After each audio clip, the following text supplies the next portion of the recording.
Dr. Anand Prakash Mishra of UP Sajanpur has been making a huge impact in the state, earning him the title Dr. Hero. Dr. Mishra's de-addiction campaign has proven that a single person can create a wave of change with strong determination. His unique campaigns include plays which is not only written and directed by him, but he plays roles himself. These plays are contributing in a big way to create awareness among youths in schools, colleges and other public forums. His campaigns are not limited to drug addiction alone. He creates awareness about TB, polio, measles, environment protection as well as the Ganga. In fact, he is set to be conferred the Waterman Award, which is a significant recognition for his Ganga water conservation and environmental awareness campaigns. मैं doctor Anand Prakash Mishra हूँ और यही शाहजहाँपुर में चिकित्सा कार्य कर रहा हूँ।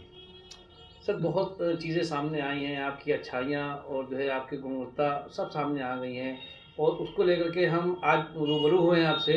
क्या कहना चाहेंगे पर चाहे पानी की बात कही जाए, चाहे नशे की बात कही जाए, इस तरह के सामने जो आपने उजागर किया है नशे को लेकर के, पानी को लेकर के, जो आवाम जो है पेड़ों को लेकर के, इस तरह से जो बातें सामने नजर आई, क्या कहना चाहेंगे इसको लेकर के? आज प्रेस कॉन्फ्रेंस आपने की, उसको लेकर के क्या कहना चाहते हैं? मैंने गणेश शंकर विद्यार्थी स्मारक चिकित्सा मेडिकल कॉलेज कानपुर से MBBS किया था और शाहजहाँपुर में चिकित्सा कार्य प्रारंभ किया। सबसे पहले मैंने इसमें एक नशे पर नाटक लिखा था 2008 में, क्योंकि उसमें यहाँ इसमें एक नशे से बहुत ही नवयुवक प्रभावित थे, तो मैंने समाज को जागरूक करने के लिए नाटक लिखा पतंग। इस नाटक को देखने के लिए श्री के गोस्वामी कलाकार मुंबई से आए थे और इसके कई मंचन हुए हैं। उसके बाद में मैंने नाटक लिखा था TB बीमारी ऊपर विदा को मैंने पहला मंचन में किया था लखनऊ में राय उमानाथ बली प्रेक्षागृह में 2009 में। उसमें डॉक्टर राजेंद्र प्रसाद पद्मश्री पुरस्कार विजेता उन्होंने देखा था, उन्होंने बहुत सराहा था। तो इस नाटक की विशेषता है कि TB की वैरायटी जितनी हैं, जितनी विभिन्नताएं हैं, उनको व्यक्ति हंसते हंसते जानता है। उसमें हंसी मजाक के रूप में ही पूरा TB का नाटक समझाया गया है। उसके बाद में मैंने पर्यावरण के ऊपर परलोक एक दर्शन नाटक लिखा, पूरा पर्यावरण प्रदूषण के ऊपर है। ये हिंदू धर्म के अनुसार जो देवी देवताओं के माध्यम से मैंने उसको समझाया है।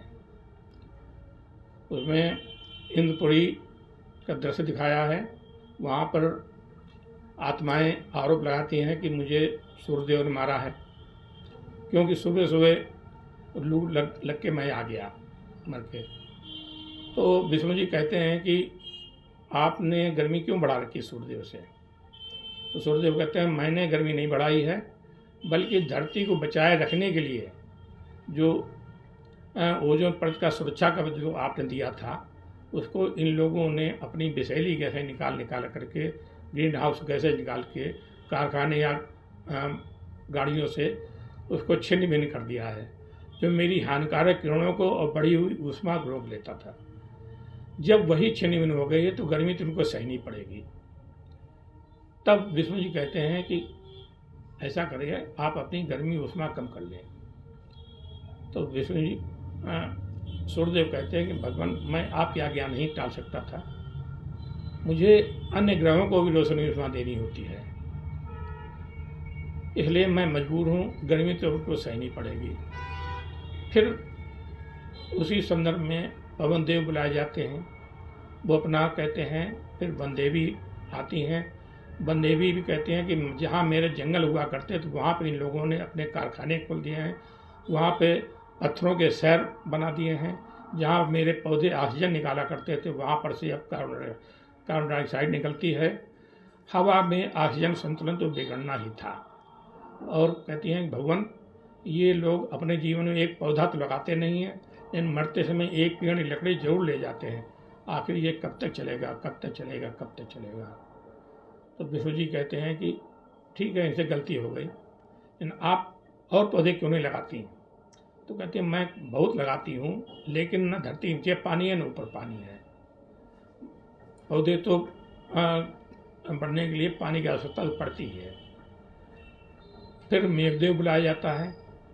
मेघदेव आते हैं, वो कहते हैं मैं पानी तो बरसाता हूँ, लेकिन जितना पानी बरसाता हूँ वो बह जाता है, क्योंकि इन लोगों ने जो धरती माता के बर्तन हुआ करते थे, यानी कि तालाब, पोखर, नदियाँ, उन लोगों इनको नष्ट कर दिया है, तो मेरा बरसाया हुआ पानी बह जाता है। अगर मेरे बरसाया हुआ पानी का 1/10 हिस्सा भी रोक ले तो साल भर पानी कभी नहीं रहेगी। तब नारद जी यहाँ आते हैं धरती पे देखने के लिए। तब यहाँ पर वो देखते हैं, यहाँ पर लोग ऑक्सीजन सिलेंडर लगाए हुए हैं और कुछ लोग गले में गमला लटकाए हुए हैं, उस ऑक्सीजन से वो काम चला रहे हैं। और 2 बूंद पानी जो पोलियो ड्रॉप के रूप में पिलाई जाती है, उस तरह से 2 बूंद। नहीं, मुझे लगता है कि धरती अगर एक औरत होती तो वही पीड़ा महसूस करती कि अब मेरे अंदर से पानी निकाल लिया गया। अब आजकल ट्यूबवेल के द्वारा सब धरती के अंदर का पानी निकाला ही तो जा रहा है, जो है वो जल का स्तर नीचे ही तो जा रहा है। और जंगल सूखते जा रहे हैं, जंगल काट दिए गए। तो अगर धरती के वस्त्र समझें तो हरे भरे जंगल धरती के वस्त्र ही तो हैं। तो अगर जंगलों को काट देंगे तो धरती के वस्त्र उगड़ ही तो गए, जगह जगह से धरती खुल गई। तो बात वही है कि कपड़े फट गए, जगह जगह से धरती का दिखाई पड़ रहा है, जहाँ कहाँ पहाड़ दिख रहे हैं, कहाँ दिख रहे हैं। तो मुझे लगता है कि अगर एक धरती होती तो उसे ऐसा ही, धरती एक स्त्री होती तो उसे ऐसा ही महसूस होता कि मेरी कमर पे इतना आबादी का बोझ लाद दिया गया है, मेरे खंदर से खून निकाल लिया गया है। और ये लोग जो हैं मतलब प्रताड़ित करते चले जाए धरती को, ये नहीं समझते कि धरती हमारे आगे आगे भविष्य में बहुत कुछ उसके ऊपर लादा जा रहा है और बहुत कुछ वो देगी। तो ये मुझे ऐसा लगता है। देखते हैं आप? नहीं, जल संरक्षण तो बहुत ज़रूरी है। जल है, वायु पर हर संरक्षण जरूरी है। जल तो संरक्षण तो बहुत जरूरी है। जल ही नहीं होगा तो पानी पियेंगे कहाँ से? जब पानी ही नहीं होगा तो धरती भी सूखी रहेगी, हवा भी बहुत गर्म हो जाएगी, गर्मी भी बहुत बढ़ती चली जाएगी। तो जल बचाना तो बहुत ज़रूरी है। और जल की हम समझते एक एक बूंद, हर नदी का संरक्षण करना चाहिए। हर जहाँ जितना बरसात का पानी हम बचा सकते हैं हमको बचाना चाहिए। जितना हम जल बचाने के लिए कर सकते हैं हर संभव प्रयास करना चाहिए। और डॉक्टर साहब ने तो बहुत चीज़ों में लिखा है, बहुत सी समस्याओं को जागरूक करने का प्रयास किया लोगों को। तो जल संरक्षण बहुत जरूरी मेरे हिसाब से। अवार्ड मिल रहा है। जी जी जी। कितनी खुशी आपको हो रही है और क्या कहना चाहेंगे? नहीं, बहुत खुशी की बात है। और अगर किसी ये तो प्रोत्साहन होते हैं, अगर लोग हमारे काम को समझें और उससे कुछ ग्रहण करें तो बहुत बड़ी बात होती है। अगर थोड़े लोग भी धीरे धीरे करके समझे इस बात को, तो जल संरक्षण बहुत ज़रूरी है।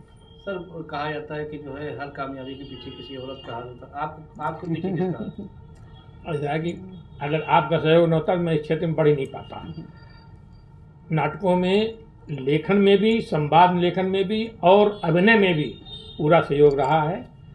और पांडुरंग दर्शन जो मील का पत्थर है मेरे लिए, तो उसमें आधे ज़्यादा संवाद आपके द्वारा लिखे हुए हैं। और मजा बन जाए सजा जो 8 पे है, उसमें 2 गाने जो हैं, 3 गाने हैं, वो आपके द्वारा ही लिखे गए हैं। गीत लेखन में ये भी नहीं गीत लेखन जानती थी कि मैं गीत लिख सकती हूँ, लेकिन जब समय आया लिखे और गाने बहुत ही अच्छे बने हैं। चलिए, हमारे चैनल के द्वारा से आप दोनों की जोड़ी बरकरार रहे और इसी तरह से सोचते रहे और देश की तरक्की आपके हाथ में है।